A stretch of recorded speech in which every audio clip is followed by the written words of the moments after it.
what we have observed is as a profession, जैसे हम अपने बाहरी दुनिया में देखते हैं, एवरीथिंग इज गेटिंग इवॉल्व। तो यहाँ पर प्रश्न ये उठता है कि is an agency profession getting evolve? क्या हम एजेंट अपने आप को इवॉल्व कर रहे हैं in line with the changing scenario in the market?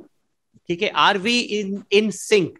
Are we in sync with what demands, professional demands जो हमारे प्रोफेशन से जुड़ी हुई है?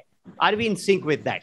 क्या अपने आप को हम अडॉप्ट कर रहे हैं in terms of new technologies, in terms of the changing scenario in the market? यहाँ पर मैं आपको एक छोटा सा इंफॉर्मेशन देता हूँ। जैसे कि हमने देखा, हमारा मोदी जी का भी एक ट्रस्ट है ऑन डिजिटल इंडिया। एक यहाँ पर I will give you a small example. I would like to share this info. India is the largest country doing digital transactions globally. And आपको एक चीज बताता हूँ, $3 ट्रिलियन का जो ट्रांजैक्शन हुआ था इंडिया का, अगर if that is 1 rupee, the immediate next to China is at 30 पैसा। इतना huge difference है, followed by US at 15 पैसा। Are we part of that change? जो global revolution है in terms of digitalization, are we part of that change? ठीक है, तो अगर नहीं है तो हमको जल्दी से जल्दी उसके साथ जुड़ना है। हमारे प्रोफेशन में हम उसका एडवांटेज कैसे ले सकते हैं? जैसे आप लोगों में जितने भी लोग जो पहले के एजेंट है, जिनका 5, 10, 15 साल का अनुभव है इस प्रोफेशन में, ठीक है, तो हम एक पैटर्न से काम करते आए ऑल दीज इयर्स। हमने अपने अपने एजेंसी प्रोफेशन को किस तरह से चलाना है उसका एक मॉडल बनाया है और हम उस पैटर्न से काम करते हैं। जैसे कि अभी मान लीजिए आपको इस महीने में एक 15, 20, 25, 50 रिन्यूअल कलेक्ट करना है, तो हम क्या करते हैं, पहले उनको फोन करते हैं, उनके पास जाते हैं, फिजिकली मीट होते हैं, अप्रोच करते हैं, लेकर आते हैं। But now in this era of jet speed, क्या वो सही रहेगा? उस तरीके का काम अगर हम आगे तक करते रहेंगे तो क्या हम बड़ा काम कर पाएंगे? Are we going to do volumes with that mindset, with that ideology? Probably not. So हमको क्या करना है? जैसे अभी क्या हमारे पास प्रॉपर इंफ्रास्ट्रक्चर है, मैन पावर है, ठीक है, क्या हम डिजिटल टूल्स है, क्या हमारे पास सॉफ्टवेयर है, क्या हमारा सोशल मीडिया में प्रेजेंस है, क्या हमारा वेबसाइट है?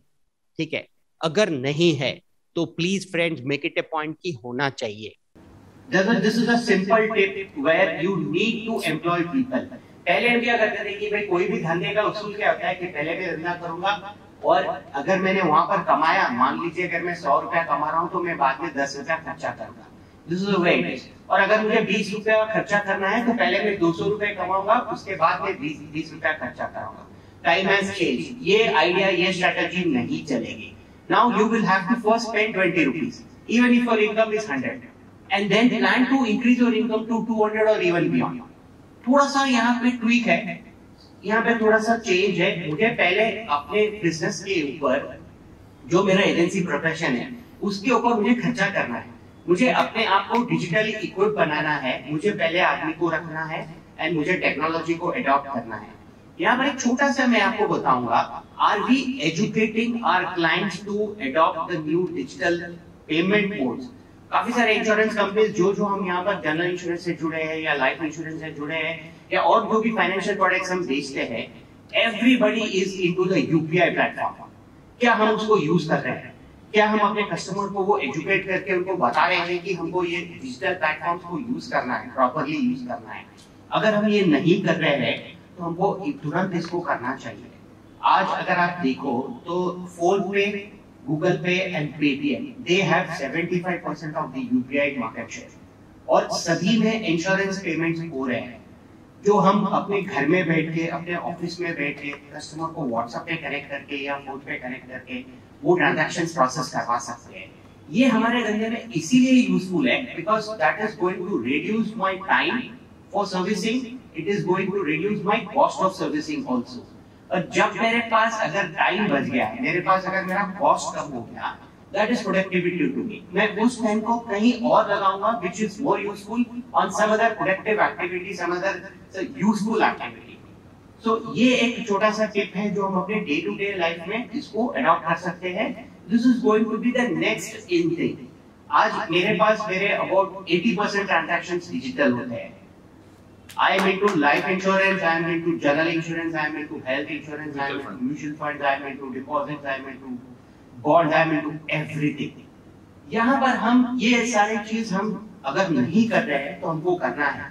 The reason is कि आज देखिए कस्टमर आपके पास तभी आएगा जब उसको लग रहा है. जैसा अभी हमने मॉल कल्चर देखा है. आप कभी भी किसी मॉल में जाते हैं तो वही मॉल में हम कपड़े खरीदेंगे, उसी मॉल में हम जूता खरीदेंगे, उसी मॉल में हम ग्रोसरी खरीदेंगे, वहीं पर खाना खाएंगे, वहीं पर पिक्चर देखेंगे, है ना. तो आज अभी हम ये ऐसा कर रहे हैं क्योंकि हम कस्टमर बेसिकली लेजी है.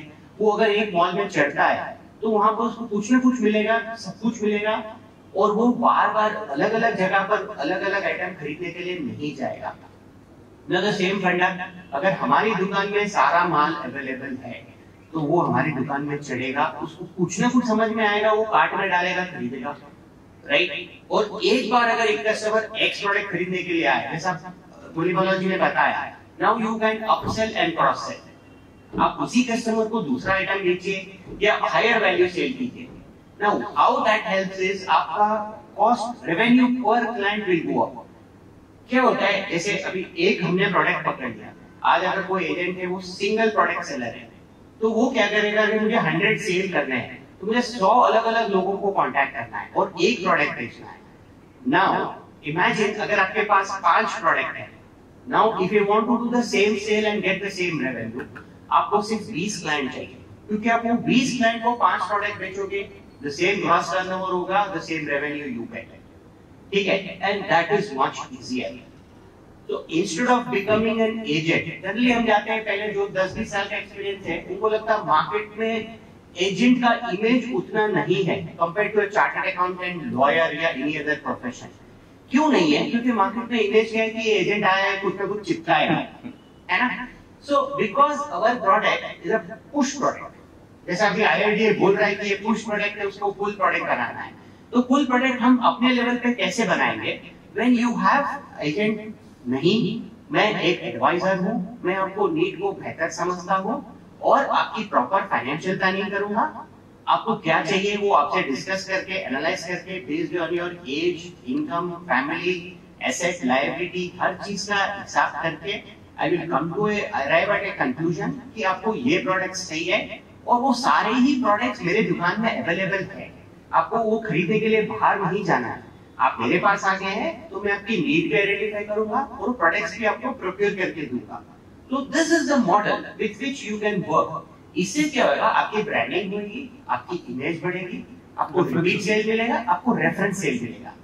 अब वही जो सैटिस्फाइड कस्टमर है वो 4 लोगों को बुलाएगा, बोलेगा, और वो 4 भी आपके क्लाइंट बनेंगे. सो दिस इज द मॉडल जो आगे चल के अगले 2, 4, 5 साल में चलेगा.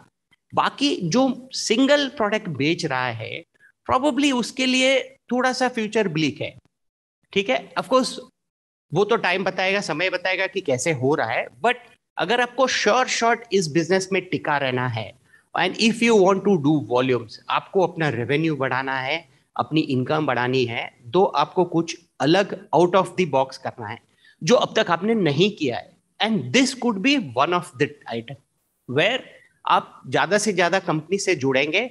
अगर आप हेल्थ नहीं बेच रहे हो तो हेल्थ बेचिए, मोटर इंश्योरेंस नहीं है तो वो भी ऐड कीजिए, म्यूचुअल फंड्स नहीं है वो भी ऐड कीजिए, डिपॉजिट्स नहीं है तो वो भी ऐड कर सकते हैं. क्योंकि आज कस्टमर को हर एसेट क्लास में अपना पैसा डालना है. वो एक पर्टिकुलर एसेट क्लास में अगर उसके पास 100 इज द डिस्पोजेबल इनकम, तो वो एक पर्टिकुलर एसेट क्लास में नहीं लगाएगा.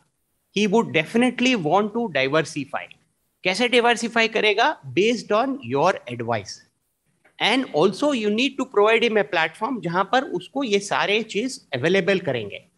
सो this is 1 point formula with which आगे चल के गोइंग फ्यूचर में आप जो मिलेनियन क्लाइंट है, जो यंग कस्टमर है, जिसके पास पैसा है, जिसके पास काफी डिस्पोजेबल इनकम है, आप उसको उसी तरीके से अप्रोच करेंगे, उनके साथ जुड़ेंगे और उनके साथ धंधा भी करेंगे. So this is the way, one idea which can take you forward. Thank you friends, thank you very much. And lastly I would say कि हम अपने आप को किस तरीके से इवॉल्व कर रहे हैं वो ही हमारा फ्यूचर डिसाइड करेगा. आगे चल के हम किस तरीके से हमारी ब्रांडिंग कर रहे हैं, हमारा इमेज कैसे बन रहा है, हम लोगों तक कैसे रीच आउट हो रहे हैं। जैसा भी सर ने बताया कि हम व्हाट्सएप है, सोशल मीडिया से हम रीच आउट हो रहे हैं। So if you are able to reach out to people quickly by using digital means, और हम उस सर्विस काम में कम समय लगा के अगर नया बिजनेस प्रोक्योर करने में बचा हुआ समय लगाएंगे, so that is again going to increase the revenues. Thank you, friends. Thank you, sir, for giving us an opportunity. All the very best. Thank you.